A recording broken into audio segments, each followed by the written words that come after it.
masjid yang menggaungkan azan, kita nggak tahu. Sedangkan sekarang aja sudah diprotes. Apakah kemudian kita masih melihat rumah-rumah ibadah kalian itu damai, tenang? Kalau kalian sudah mayoritas, atau rumah-rumah ibadah kalian itu tempat pernikahan kaum lagi bete? Kita tidak tahu. Karena kita belum coba. Tapi Anda sudah merasakan puluhan tahun kami yang mayoritas. Kalian damai toh? Kalian enak hidup tidur kan? Kami nggak ganggu kan? Kami belanja di toko sebelah Muslim, toko Anda Kristen. Kami nggak pilih.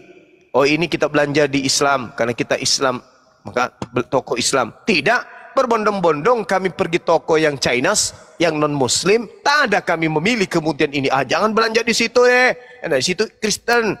Kita belanja aja di toko yang Islam, cari yang Islam. Nggak ada, baik dari pemerintahan, baik dari toko agama, nggak ada himbauan kayak begitu. Itu artinya kasih, tidak pilih kasih. Pahami itu. Kalau umat Islam itu bukan ajaran rahmat, maka keluar fatwa kemudian, wahai umat Islam, jangan belanja di toko-toko non-Islam. Tutup kalian. Toko-toko Kristen tutup. Karena berapa orangnya kalian? Jangan kemudian masuk ke rumah sakit yang pemiliknya orang oten. Rusaklah kalian. Siapa yang mau masuk di sana? Kambing. Gak bisa. Kami tidak pandang bulu itu semua. Kami melakukan kemudian hubungan dengan kalian dengan baik. Kalau kami seperti kalian, apa yang terjadi? Kalau mayoritas kalian nanti, kami sudah bisa bayangkan. Oke? Jadi janganlah sok jagoan, nantang-nantang, menghujat, menista. Kami tidak pernah takut. Apain kalian ditakuti? Gak ada takutnya kami itu. Kami ini agama jihad. Ngerti agama jihad itu artinya agama yang umatnya rela mati demi agamanya. Itu jihad. Nah, sedangkan kalian rela mati nggak demi agamamu? Nggak mungkin. Kalian malah mematikan Tuhan kalian demi agama kalian. Lucu kan? Kan lucu. Iya kan? Kan iya. Betul kan? Kan betul. Benar kan? Kan benar. Tidak ada yang salah. Salah itu tak ada. Itu fakta. Fakta itu. Kalian memang gitu. Itu kalian memang tidak bisa dipungkiri. Itu fakta. Kayak mana kalian bisa berjuang? Kalian punya dosa aja kalian tanggungkan ke orang lain. Kalian yang melakukan persinahan, orang lain yang menanggung. Kalian yang makan, orang lain yang kesuruh buang berak. Itulah kalian. Kalau kami tidak. Kami agama jihad. Kamu jual, kami borong. Ya, jangan ragukan itu. Kita sudah buktikan. Sejarah menorehkan itu. Karena memang agama kami itu adalah agama yang membasmi kemungkaran. Membasmi kebatilan. Jadi jangan coba-coba main-main kayak gitu. Main mau ngajak-ngajak, menghujat, menista dan seterusnya. Jangan. Ya janganlah kawan ya. Sekali lagi prinsipnya Islam itu adalah apa? Lebah. Itu Islam. Sementara kalian berdasarkan Bible kalian itu seidentik dengan ular. Ya kan? Kalian diutus seperti ular kan? Iya, dalilnya ada. Kalau kami lebah. Bermanfaat bagi kalian. Tapi jangan coba-coba. Kalau ular apa manfaatnya? Makanya kan pernah saya tanya, apa manfaatnya terhadap negara ini? Apa? Gak ada kan? Apa manfaatnya ular untuk kehidupan kita? Ada? Gak ada. Ayo. Kalau lebah ada manfaatnya. Kalau ular apa manfaatnya? Ada? Sementara kalian diutus seperti ular. Ular itu identik dengan cuplis. Kan gitu.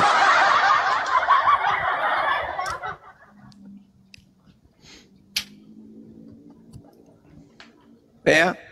Jadi yang kami tahu, kalian itu terkejut. Untuk menutupi aib kalian, ada orang yang kau suruh tangguhkan semuanya di atas pohon. Hah? Kalau kami enggak, kami apa yang kami lakukan itu yang kami pertanggungjawabkan. Ada kata mundur. Seperti kalian, semuanya kau kasih orang untuk nanggung. Itu apa namanya? Penakut, pengecut, apa lagi? Kambing hitam, Bang. Dijadikan kambing hitam. Ya, kambing bolong, apa lagi? Ada semuanya, terkumpul semuanya. Kau bunuh orang, yang nanggung orang lain. Kau perkosa orang, yang nanggung orang lain. Kau yang minum balok, yang lain mabuk. Itu namanya sontoloyo. Kamu yang mencuri, yang nanggung orang lain. Parah kali lah.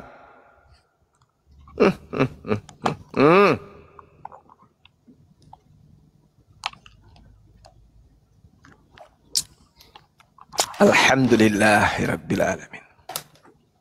Capek, Bang? Oh, mantap. Terima kasih banyak, Bang ya. Untuk tadi yang Mossad Israel Tambos, nomor Dewa sudah dikirim. Silakan kalau mau PC, kalau mau bertemu sama Dewa, silakan. Dewa tidak akan bawa siapa-siapa kok. Ya. Mana berani, udah nggak usah diajak-ajak kayak gitu. Ada dulu mengancam saya juga. Datangnya di Makassar. Tunggu aku katanya. Hah?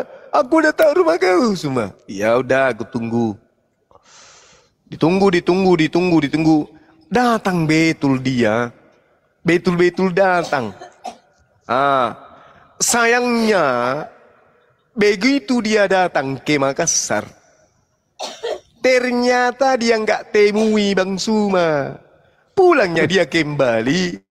Habis itu dia telepon. Suma, kau di mana? Kenapa berbanyak? Kau lihat fotoku ini, dikirimnya fotonya kan? Aku di mana nih? Kau lihat coba ini. Kau di mana? Iya, aku tahu kau di pinggir Pantai Losari, Hotel Sesbel. Terus? Ini aku betul-betul datang di kotamu kan? Ya terus kenapa? Kau mau ketemu saya sekarang? Lambat kau semua. Aku udah pulang kembali di tempatku. Coba kau bilang dari kemarin. Coples. Ngajar juga kau. Kau bilang mau temui aku. Kau foto-foto di Makassar. Habis itu kau pulang di kampungmu. Baru kau kabari. Aku udah pulang. Aku udah injak Makassar kan? Tengoklah itu. Aku di hotel. Kau coba tengok ini. Kau tebak ini. Aku di mana? Ku taunya ini kau ada di Pantai Losari. Kau celuk. Kenapa rupanya? Kau mau udah jumpa sama aku?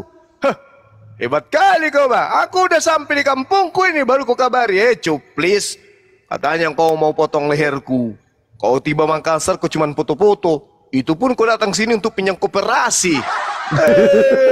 Dasar kau celuk. Berani-berani cuma minta foto di Makassar, habis itu pulang. Di mana kau semua? Kasih nomormu. Sherlock. Hah? Ku kasih Sherlock dia. Ku tunggui datang. Datangnya dia. Betul-betul datang dia. Tapi anehnya nanti balik kembali ke kampungnya baru diinformasikan. Tengok coba ini. Aku di Pantai Losari. Di depan hotel ininya. Ayo. Kenapa? Bagaimana semua? Masuk kau ada di sini sekarang mau jumpa saya. Telat kau semua. Aku udah pulang di kampungku, Bah. Dasar. Ingat, Bang, waktu Dewa diancam, Bang. Ingat, Bang? Orang Makassar Bugis kok ancam pula kayak gitu. Taripang lu. Ya, gimana? Ingat dulu waktu Dewa diancam, Dewa sempat lapor ke Abang. Bang, Dewa dapat pengancaman ini, Bang. Ingat nggak, Bang? Sampai dia mengerahkan pasukan. Dia katanya, ya udah kita ketemu di tempat ini jam 9. Sesuai yang ditentukan, Dewa datang.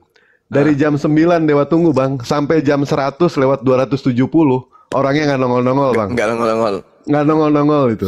Ya. Sampai jam 100 Dewa tungguin itu, Bang.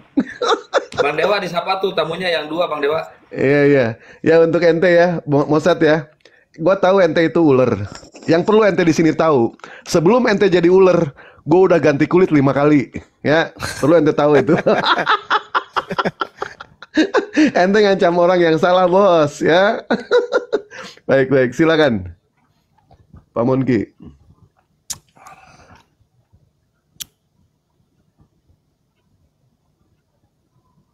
Silakan Pak Monki. Ada yang mau disampaikan kah? Pak Gus Rial?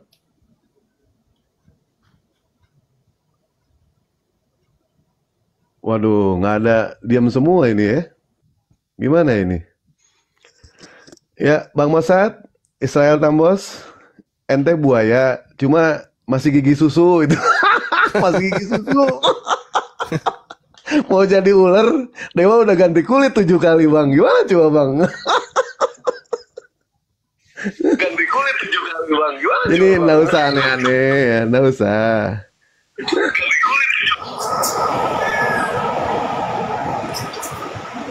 Ya, silakan Pak Hari, Pak Jula. Halo, assalamualaikum warahmatullahi wabarakatuh. Waalaikumsalam warahmatullahi Alhamdulillah, wabarakatuh. saya Muslim di Manado, di kota minoritas. Kalaupun ada rekam nggak apa-apa. Aku juga pernah diancam kok, mau dibunuh. Iya, aku orangnya kecil, Tapi cuma nyalinya, alhamdulillah waktu itu nyala gede. Karena waktu itu dihina nabi saya, agama saya, dan orang tua saya. Saya cari orangnya. Katanya dia ngaku pendeta sama bala tentaranya dia. Ya, yang katanya yang itu laskar-laskar itulah. Datang saya ke Polda. Laskar Kesiangan. Ya, laskar. Mereka itulah, pasti kalian tahu lah ya, burung hantu itu. Wih, mereka tuh kayak singa. Wih, menyeramkan. Pokoknya tuh ibarat kata saya itu kalau dapat itu bakal udah dah. Innalillahi. Sampai keluarga aku bilang, udah ngungsi aja, kamu bahaya. Enggak dong, ngapain, aku nggak salah. Udah aku datang, undangan dari cybercrime datang. Saya mengklarifikasi, anak yang benar. Orangnya bisa bikin apa-apa karena saya pakai data dan saya bukan seperti dia yang cuma tahu fitnah-fitnah. Yang aku lihat sih mereka tipikalnya itu suka bergerombol. Mereka nggak berani sendiri. Terus mereka tuh suka saling memanasi. Waktu itu mereka datang ke tempat gym, ingat banget. Untung memang nggak semua mereka kayak gitu, tapi kebanyakan mereka patah pensil, bego-bego gitu. Walaupun mereka sekelas pendeta. Karena ada pendeta yang bahaya tuh. Aku bukan bilang, tapi itu pada aku alamin. Karena yang lapor aku pendeta, katanya si polisi itu begitu. Terus ada ini yang mereka datang ke tempat ini case-nya beda lagi, karena itu memang waktu itu parah banget tahun itu. Terus mereka datang ke tempat gym, 2 motor, 1 motor 3 orang, semua bawa senjata tajam. Alhamdulillah mama saya bilang jangan ke tempat gym karena perasaan mama nggak enak. Oh ya udah deh, aku duduk. Pas aku duduk, tapi memang pengen banget ke tempat gym karena udah siap-siap. Pas duduk dapat telepon dari tempat gym, jangan ke sini Jul, ini ada datang mereka bawa senjata tajam. Ih gila, mau main hakim sendiri. Kalau nggak salah waktu itu langsung dapat kabar, langsung sampai ke Jakarta, dapatkan ada kenalan FPI tanya kejelasan ke saya itu subuh. Terus mereka bilang ada apa di sana? Aku ceritain, oh kalau memang seperti itu jangan sampai 1 Jul meninggal. Bakal rata itu Manado, bakal putih semua Manado. Mata itu hanya kecil, itu aku nggak bakal lupa. Aku langsung, oh ya Allah, ternyata Islam itu seperti Bang Zuma bilang, kita itu seperti lebah. Walaupun aku nggak kenal mereka itu kayak pantau aku. Dan itu luar biasa Bang, itu luar biasa banget bagi aku pribadi sih. Memang aku akuin itu Islam itu ibarat kata potong di kuku berasa di daging. Aku diancam kok. Memang luar biasa itu. Mereka tuh cara mainnya tuh lihai, licik banget, itu kayak ular, licik, tapi memang nggak semua. Tapi ya itu aku bilang sekelas pendeta pun memang harus dikasih pelajaran lebih mendalam lagi, karena mereka tuh yang lapor aku pendeta, dia ngaku pendeta sih, yang kata polisi itu bilang oh itu dia pendeta dari daerah ini, dan dia bawa teman-temannya untuk lapor, untuk mereka pengen aku tuh masuk penjara. Aku dateng, aku klarifikasi, aku bilang begini, runut masalahnya seperti ini, keluar, ditutup masalah, dinyatakan masalah itu tidak jelas. Alhamdulillah, dan itu saya pernah alami banget, dan itu jadi trauma, memang trauma. Oh seperti ini ya, dan itu kesaksian saya. Jadi ada bahkan teman-teman aku yang bermuka 2, pas kejadian itu mereka kayak mereka, oh itu rumahnya itu di sini nih. Mereka memang datang muter-muter malam-malam pakai motor, tapi aku biarin aja selama untung aku tinggalnya di kampung Islam. Tapi memang waktu itu dapat kabar tersiarkan kabar ini sampai kan Manado kan dekat Gorontalo, dekat daerah-daerah Muslim, Kota Mobagu. Mereka bilang kalau sampai waktu itu masih ada Pak Ihsan Mokoginta almarhumah, masya Allah masih ingat dapat nasihat dari dia juga. Tapi lupa foto malahan. Itu yang kenangan dengan Pak Ihsan.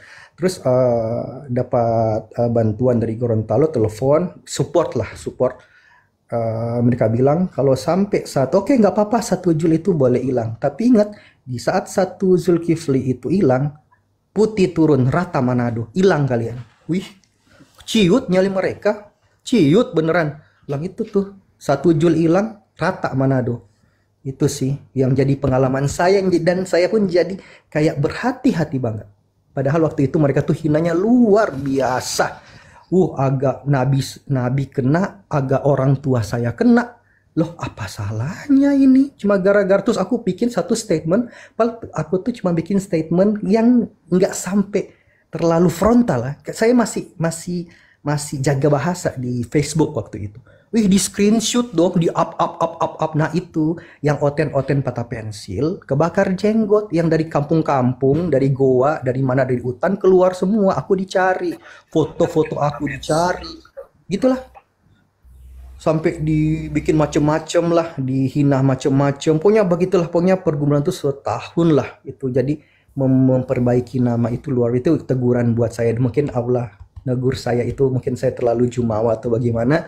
Tapi ya itu demi saya menjaga keluarga saya, menjaga akidah saya. Dan alhamdulillah saya bisa. Tapi tidak lepas dari bantuan teman-teman.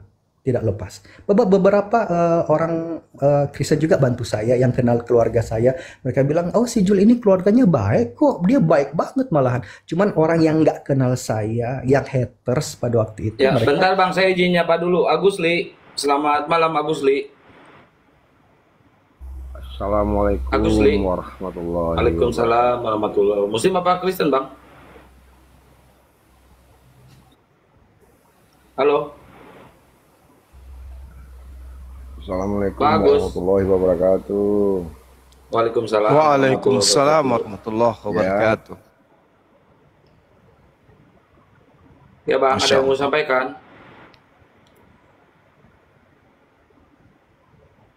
Bang Agus. Ya, jadi apa yang dialami oleh saudara kita Jul tadi itu hanya sebagian kecil. Banyak cerita-cerita yang jauh lebih hebat dan lebih dahsyat daripada itu.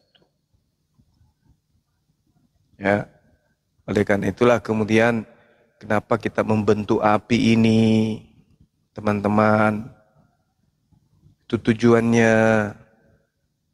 Kalau kita bercerai-berai, meskipun kita banyak, kalau nggak kita bersatu, kita lemah.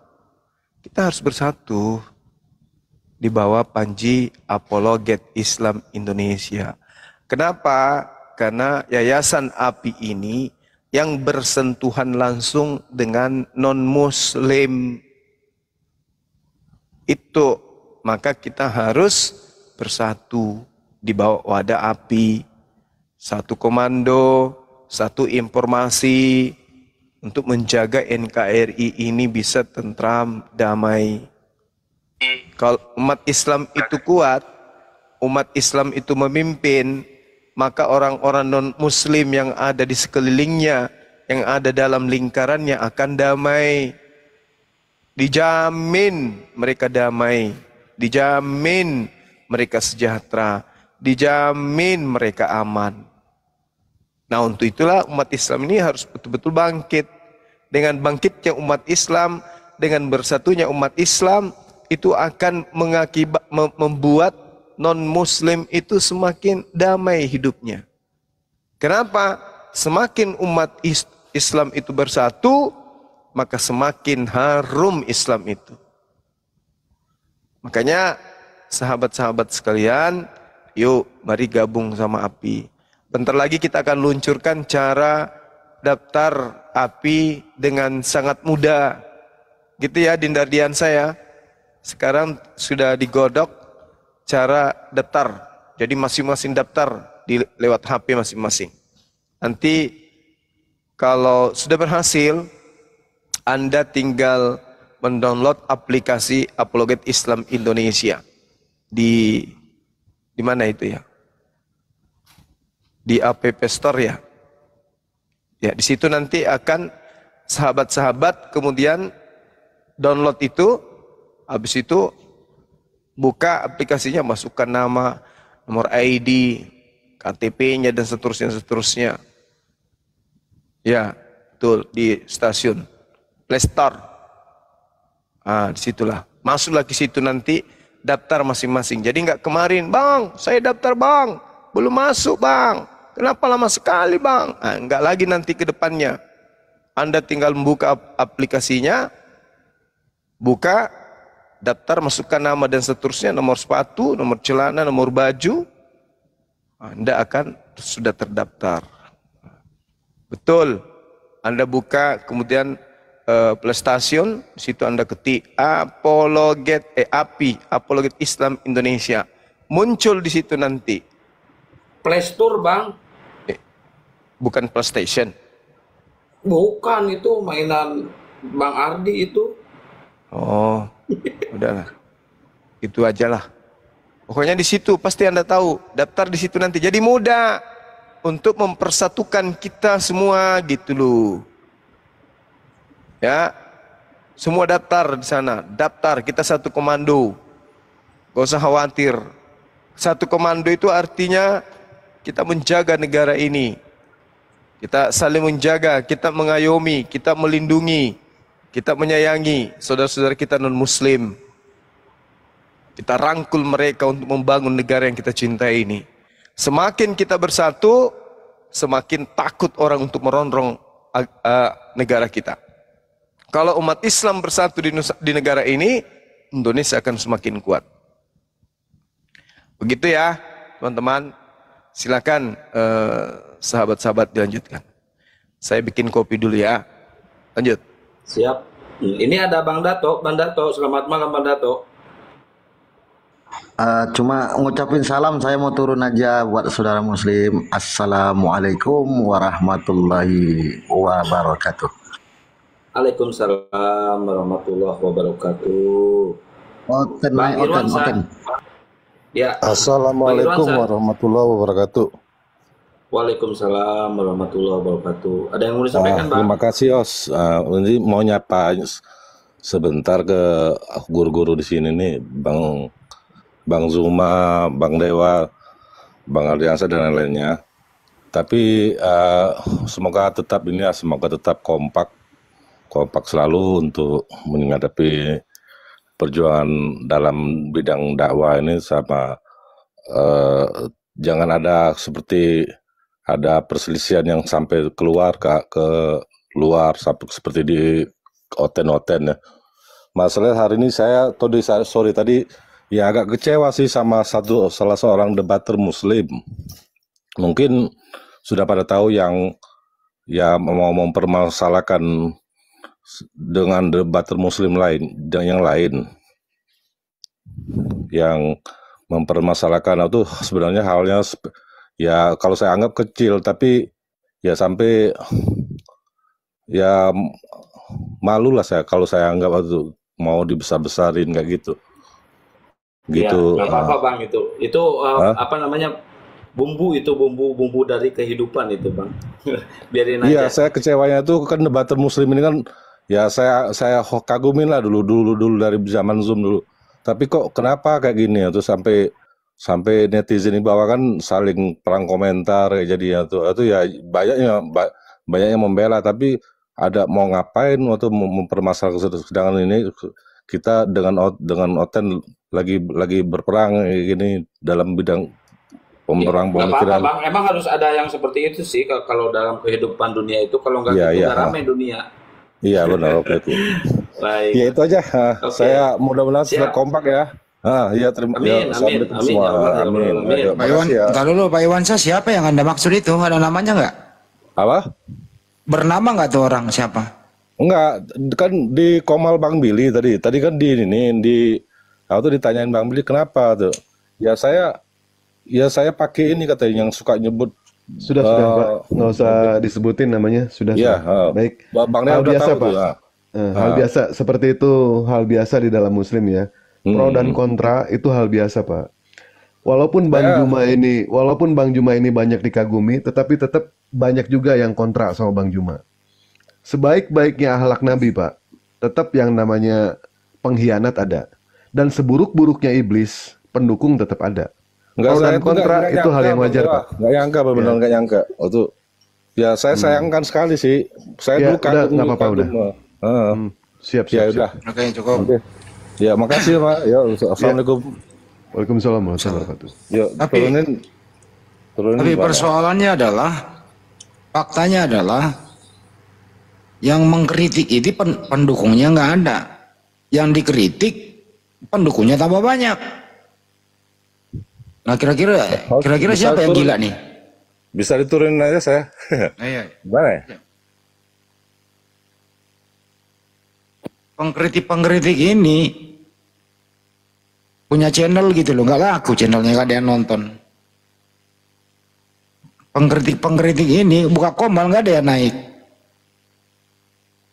Justru yang dikritik ini di mana dia berada, buset dah, nggak bisa ngebayangin. Apakah saya lagi yang dikritik, Bang Andi? Kurang lebih seperti itu, Adinda. Bukan Bang Juma, bukan. Bukan Bang Juma yang dikritik. Guru udah ada dikritik. Cuma saya offline aja, saya nggak ngomong.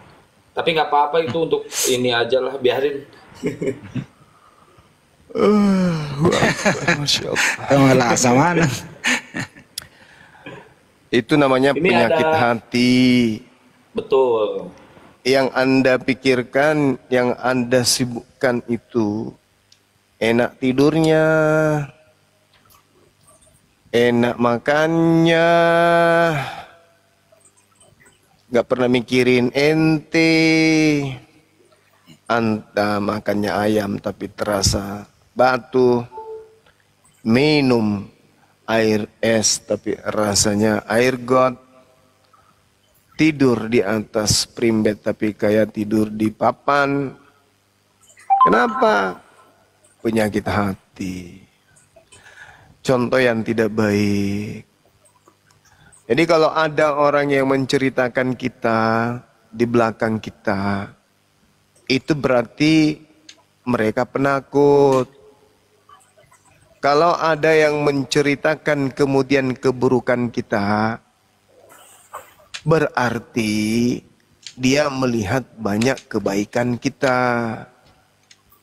Kalau dia kemudian menceritakan hal-hal yang tidak baik tentang kita, artinya dia merasa keburukan kita itu lebih bernilai daripada dirinya sendiri. Ini pelajaran buat kita, pelajaran buat semua. Jadi kalau kita diceritai kayak gitu di depan umum, karena kelemahan ilmu kita, karena kekurangan kita kemudian, karena kita masih awam dalam aspek beberapa disiplin ilmu dalam ajaran agama Islam. Lalu ada orang yang menilai, paling tidak dengan ilmu minim ini kita sudah buktikan bahwa kita bisa berjuang. Kan gitu ya. Kita sudah buktikan bahwa dengan keterbatasan pengetahuan kita ini, kita sudah bisa melakukan sesuatu untuk agama kita. Dibandingkan titel berjejer, sekolah di luar negeri di mana-mana, menguasai kemudian seluruh bahasa Semut, bahasa Suryani, bahasa rohani, bahasa rohaye, semuanya dipahami, tapi nol, kosong, tidak berberkah. Untuk apa?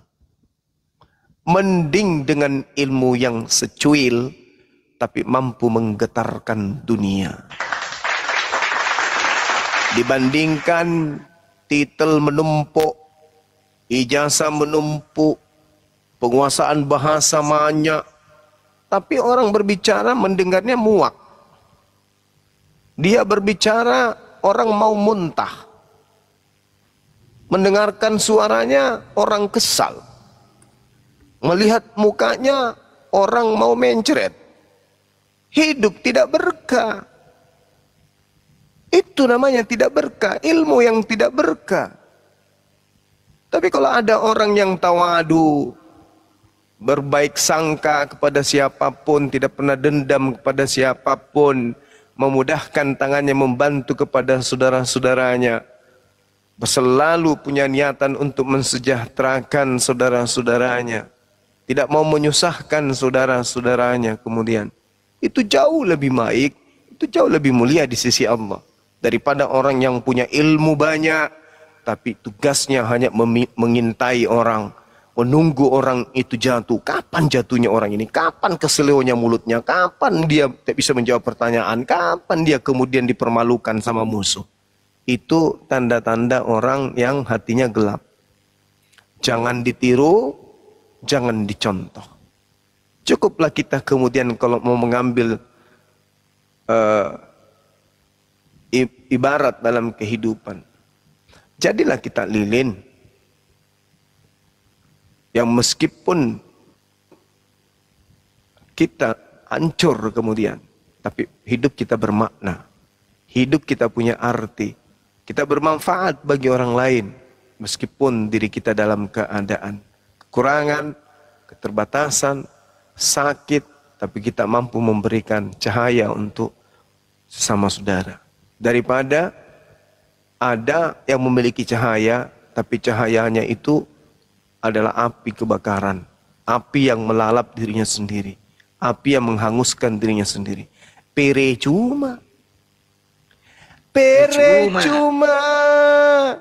kau punya ilmu tinggi, percuma kau kuasai banyak bahasa, kalau orang membencimu semua, tak ada gunanya ilmu.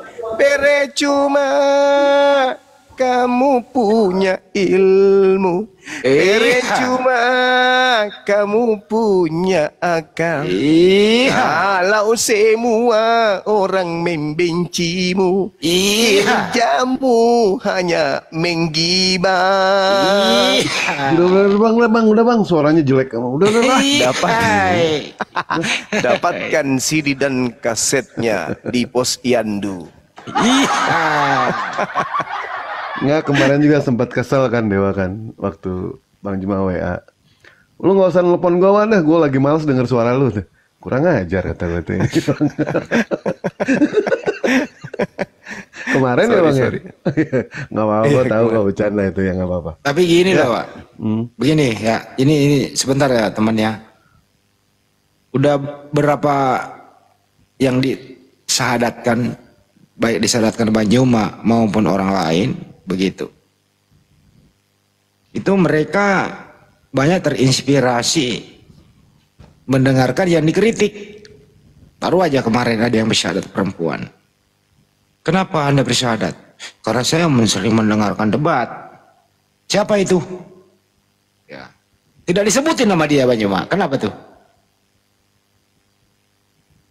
Kalau dia berilmu. Justru nama-nama yang dikritik ini menjadi inspirasi saudara kita banyak yang bersyahadat. Dan saya juga belum pernah mendengarkan mereka ini syahadatkan orang. Justru yang dikritik ini, wah, dia nggak mau bersyahadat. Kalau bukan Bang Juma yang menuntun syahadat, itu loh. Itulah kira-kira, ini fakta loh ya. It's okay, nggak apa-apa. Yang penting jalan terus. Kalau saran saya sih sekalian murtad aja deh, jadi lawan kita debat kan gitu ya. Ketahuan. Itu aja sih. Itu, disitulah kamu manfaatkan ilmumu. Kalau sesama muslim, enggak lah, aku ngalah lah. Kamu punya titel banyak, sekolah di luar negeri. Oh, semua bahasa kamu bisa, bahasa semut, bahasa langit, ketemu Nabi Ibrahim, ketemu Nabi Musa, Nabi Khidir, malaikat maut, naik ke surga, panitia surga, kamu jadi penjaga pintu surga. Manalah aku sanggup melawanmu, kawan. Tapi ketika kamu menyatakan beda akidah dengan saya, 10 kepalamu kita akan taruhan. Pakai ilmu kau itu. Tapi kalau masih satu akidah, ya silakan aja Anda menggonggong. Tak pusing lah aku, tak payah aku pikirkan kalian. Tapi pesan saya, seperti biasa aja. Kalau kalian lagi susah, kan tinggal WA. Bang, aku lagi butuh bang. Transfer dong. Ku bantulah kau. Nah, hanya satu dua orangnya yang tidak pernah ku bantu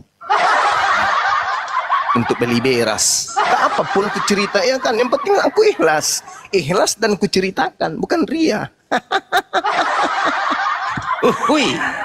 Sakit hatimu kan, sesak napasmu kan. Udah bang, suaranya jelek bang. Udah. Betismu berdiri dan gemetaran kan. Ya luar biasa ya penjelasan dari Bang Juma ya Iwan Bila ya. Kalau ada orang yang ngomongin kita di belakang, itu tandanya kita ada di depan posisi kita. Kalau dia ingin berusaha untuk menjatuhkan Bang Juma, artinya Bang Juma posisinya lagi di atas. Kalau dia berusaha untuk menjatuhkan posisi Bang Juma di atas, dia yang akan ketiban sama badannya Bang Juma, ya. Berat aku mas. Wah itu sia-sia jadinya, nggak usah lah menjatuhkan seperti itu, ya. Sudah gitu aku jatuh pakai sepatu bola, kaki kena muka, hancur lah. Siap. Ya, Oke, kita sambit lagi murid kita nih yang mau belajar nih. Selamat sore, Martin. Selamat pagi, Bang. Udah pagi di sana ya? Iya. Demi langit dan bumi. Selamat malam, Bang semua. Pagi, Bang. selamat siang menuju malam, hampir sore, Bang. Gimana, Bang Martin? Gimana kabarku di sana? Baik. Wih, mantap. Saudara Martin ini sebenarnya, Bung, kalau saya menggunakan ilmu jiwa, Anda itu sebenarnya jiwanya sudah ada di Islam loh. Cuman karena doktrin dogma Anda itu aja yang keras sekali memegang Anda. Serius. Saya melihat di diri Anda itu sudah ada tanda-tanda hidayah. Tapi Anda masih mempertahankan keegoan Anda. Tapi nggak apa-apa. Nggak boleh masuk Islam kalau Anda itu tidak memahami ilmunya, nggak bisa. Iya, silakan. betul, Bang. Kalau menurut saya itu kan umat Kristen sampai mempertahankan itu juga tidak asal mempertahankan. Iya. Kan pasti melalui proses. Saya yakin semua orang pemeluk Kristen juga pasti berpikir juga tidak asal mempertahankan saja kan, Bang. Apalagi kalau dari kecil sudah dilahirkan dengan kondisi begitu, pasti mau tinggalkan juga agak susah. Betul. Kemudian saya mau bertanya soal beberapa ayatnya, bisa Bang ya? Boleh. Ini saya mau tanya soal Nabi Isa. Iya. Di Quran itu kan ada satu ayat, tapi saya lupa ayatnya, yang mengatakan bahwa Allah mengatakan bahwa penciptaan Isa itu sama dengan penciptaan Adam. Betul. Ya. Yang saya mau tanyakan, apakah penciptaan Nabi lain juga sama dengan penciptaan Adam dengan Isa ini? Iya. Baik. Pada prinsipnya kemudian segala sesuatu yang diciptakan itu absolutnya keadaan yang sebenarnya itu adalah dari sesuatu yang tidak ada menjadi ada. Al-Quran mengatakan, Allah berfirman, Bismillahirrahmanirrahim, Innama amruhu ita arada syai'an ayyakula lahu kun fayakun. Segala sesuatu yang tadinya tidak ada menjadi ada, itu semuanya berasal dari firman. Berasal dari kalam, lalu kemudian menjadi kalimah, lalu menjadi apa yang sesuai dengan kehendak sang pemilik kalam. Makanya di dalam Al-Quran, kenapa ada ayat itu? Inna mathala Isa indallahi kamathali Adam. Untuk menyadarkan kemudian orang-orang yang menganggap bahwa lahirnya seorang manusia tanpa ayah itu cerminan bahwa Tuhan yang datang berjelma menjadi manusia. Padahal Allah menjawab, sesungguhnya Allah menekankan, inna sesungguhnya mathala Isa, seperti penciptaan Isa, indallah pada sisi Allah, kamathali Adam, sama seperti pengadaan Adam dari tidak ada menjadi Adam, menjadi ada. Khalaqahu, aku Tuhan menciptakan, min turaba, keduanya dari tanah. Tsumma qala lahu kun fayakun. Kemudian berkatalah pada mereka tentang penciptaan, jadilah, maka jadilah sesuatu itu. Artinya ayat ini sedang menasehati kita untuk menyadari bahwa Allah menciptakan Adam tanpa ayah, tanpa ibu, tanpa ada proses kehamilan, tanpa ada proses pembuahan, tanpa ada proses kemudian pergerakan dari embrio kemudian menjadi unsur-unsur yang seutuhnya kemudian menjadi insan kamil, manusia yang sempurna. Begitu juga Nabi Isa alaihissalam, tak perlu ada kemudian pembuahan, tak perlu ada persetubuhan kemudian, tapi Allah kemudian mengatakan kun, hamil, maka hamillah dia. Itu artinya itu seperti itu. Artinya kalau Tuhan itu maha menciptakan, bukan dia menciptakan dirinya menjadi manusia, bukan. Tetapi Allah menciptakan manusia tanpa ayah. Allah itu maha kuasa, berkuasa menciptakan makhluknya tanpa ayah, bukan berkuasa menciptakan dirinya. Karena kalau Tuhan menciptakan dirinya, maka dirinya yang diciptakan itu statusnya ciptaan. Karena statusnya ciptaan, maka dia bukan lagi pencipta. Berarti dia adalah ciptaan. Jadi segala sesuatu yang diadakan dari tidak ada menjadi ada, mau dia dinobatkan dia sebagai Tuhan, dinobatkan sebagai Mesias, dinobatkan sebagai apapun, misalnya dinobatkan juga sebagai pencipta, maka itu hanya bisa diimani ketika akal dikebiri. Bagaimana mungkin ciptaan disebut pencipta? Bagaimana mungkin utusan disebut pengutus? Bagaimana mungkin manusia disebut Tuhan? Itu mustahil adanya. Tapi itu bisa terjadi.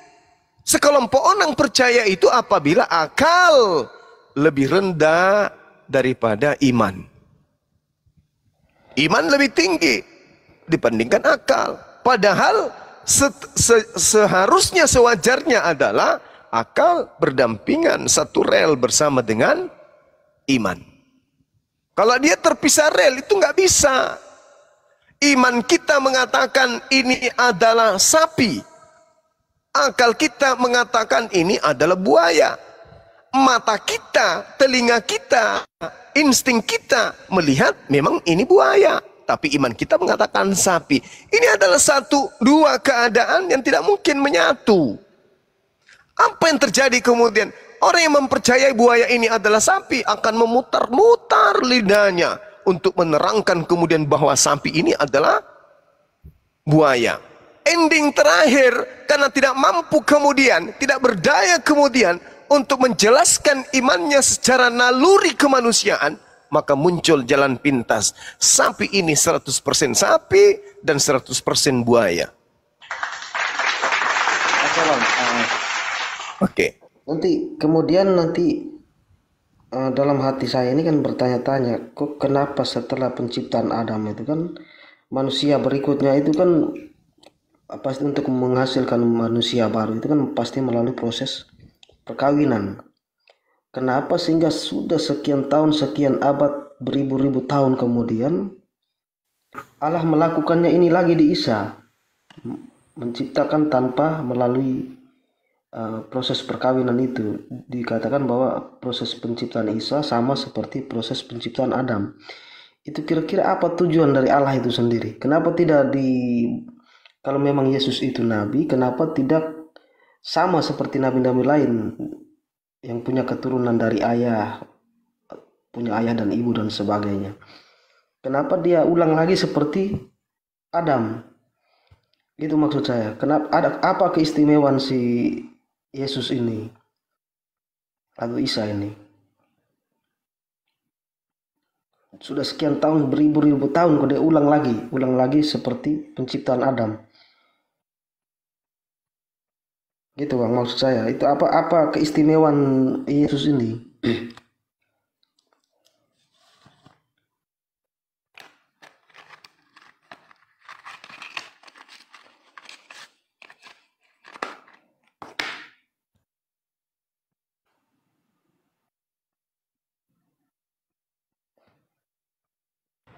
Gurunda itu ke-mute, Gurunda. Ayo motor, assalamualaikum. Astagfirullahaladzim. Yang mute saya siapa? Tanggung jawab. Assalamualaikum Abang Dah. Assalamualaikum. Saya Bang. Semua. Saya yang mute. Gurunda Kenapa sendiri bisa yang di- mem-mute diri sendiri. Oh gitu ya? Oke. Iya. Jadi dalam Al-Quran itu dijelaskan begini, Bung. Allah Subhanahu wa Ta'ala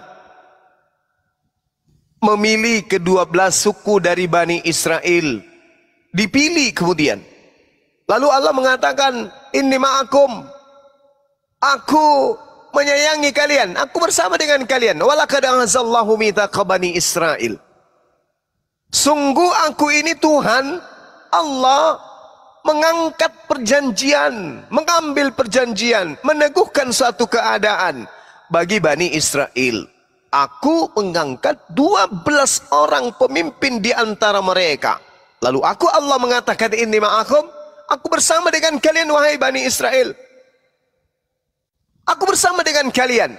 Lain akamtumus shalah. Sungguh apabila kamu melaksanakan salat dan beriman kepada utusan-utusanku, dan kamu bantu mereka, dan kamu pinjamkan kepada Allah pinjaman yang baik, pasti akan aku hapus dosa-dosamu. Dan pasti aku akan masukkan kamu ke dalam surga. Tetapi kata Allah, barang siapa kafir di antaramu setelah itu, maka sesungguhnya dia tersesat dari jalan Allah. Kenapa kemudian Nabi Isa alaihissalam diutus sebagai nabi penutup bagi mereka? Allah ingin menyatakan kepada dunia bahwa orang-orang Yahudi itu tadinya dipilih, tetapi aku Tuhan telah memberikan piagam penghargaan kepada mereka berupa perjanjian kepada ke-12 bapak-bapak mereka, 12 suku dari mereka. Lalu saya mengatakan, aku akan menyelamatkan kalian. Melainkan akan tetapi barang siapa di antara kalian itu ingkar, maka sesungguhnya dia tersesat dari jalan yang lurus. Nah kemudian Nabi Isa diutus untuk memperlihatkan mana yang taat, mana yang ingkar. Jadi tujuan kemudian beliau Nabi Isa diutus kepada Bani Israel untuk mengajak mereka Bani Israel kembali kepada hukum Tuhan. Yang kembali disebut Muslim, yang ingkar disebut kafir. Itu tujuannya Nabi Isa. Maka ketika dia datang, apa yang terjadi? Kata Allah, memanglah kalian itu pantas kukutuk, kata Allah. Dalam Al-Quranul Karim dikatakan, Pabima naqdihim mitsaqahum la'annahum wa ja'alna qulubahum qasiyah. Mereka melanggar janji, maka aku Allah melaknat mereka, dan kami jadikan hati mereka keras membatu. Mereka suka mengubah firman Tuhan dari tempatnya. Mereka sengaja melupakan firmanku sebagian yang diperingatkan kepada mereka. Nah, itu kata Allah. Jadi Nabi Isa datang ke tengah-tengah mereka untuk mengajak mereka kembali kepada jalan kebenaran, yaitu kepada hukum Taurat. Tapi apa yang terjadi? Nabi Isa datang, Inni ma'akum. Aku ini datang. Ketika Allah mengatakan Inni ma'akum, aku datang kepadamu. Allah masih menyayangi kalian. Nabi Isa mengatakan, Inni Abdullah ataniyal kitab wa ja'alani nabiyan. Itu kata Nabi Isa alaihissalam kepada mereka. Aku ini adalah seorang hamba Allah yang diutus kepada kalian untuk menjadi nabi kalian. Apa yang terjadi? Ditolak. Nabi Isa ditolak. Membuktikan bahwa laknat Allah berlaku kepada mereka. Karena Nabi yang datang di tengah-tengah mereka. Sampai Nabiullah Isa alaihissalam membuktikan, ini loh bukti kenabianku. Aku mampu membangkitkan orang mati. Orang buta aku buat melihat. Orang lumpuh kulitku buat berjalan. Kalian masih tidak percaya aku ini Mesias? Tidak. Bahkan kalau Anda lihat, Bung, sebenarnya Ada hal yang kita sembunyikan selama ini yang tidak tersentuh oleh apologet Islam. Apa itu? Menyerang akidah Kristen dengan menggunakan kitab Talmud. Kalau itu sampai umat Islam gunakan, selesai kalian. Karena kenapa? Nabi Isa orang Yahudi. Talmud itu tafsir kitabnya orang Yahudi. Nabi Isa diceritakan, Yesus diceritakan di dalam kitab Talmud habis-habisan. Orang Yahudi lebih paham daripada orang Kristen tentang Yesus. Maka kalau kami ingin menyakiti hati saudara kami Kristen, cukup kami menggunakan kitabnya orang Yahudi, selesai kalian. Tapi kami nggak sampai hati. Kami mengikuti irama, menggunakan Lukas, Markus, Matius, Yohanes, kitab-kitab Paulus. Kami ikuti irama. Andai saja kami jahat, kami bisa menunjukkan kitab Talmud itu, bagaimana di Talmud ditafsirkan tentang Yesus dan ibunya. Hancur, semuanya hancur. Ya, jadi saudara, Nabi Isa itu datang untuk memperbaiki Bani Israel, tapi ternyata mayoritas dari mereka tidak mau diperbaiki. Mereka tetap saja tegar tengkuk, sebagaimana dalam kitab Ulangan Nabi Musa berkata, wahai kaumku, sedangkan aku masih bersama dengan kalian. Kalian sudah memperlihatkan ketegaran tengkukmu kepada Tuhan. Apalagi nanti ketika aku sudah tak ada. Bahkan Yesus mengatakan apa? Orang banyak ini yang tidak mengenal hukum Taurat, terkutuklah mereka, kata Yesus. Bahkan Yesus mengatakan dalam Matius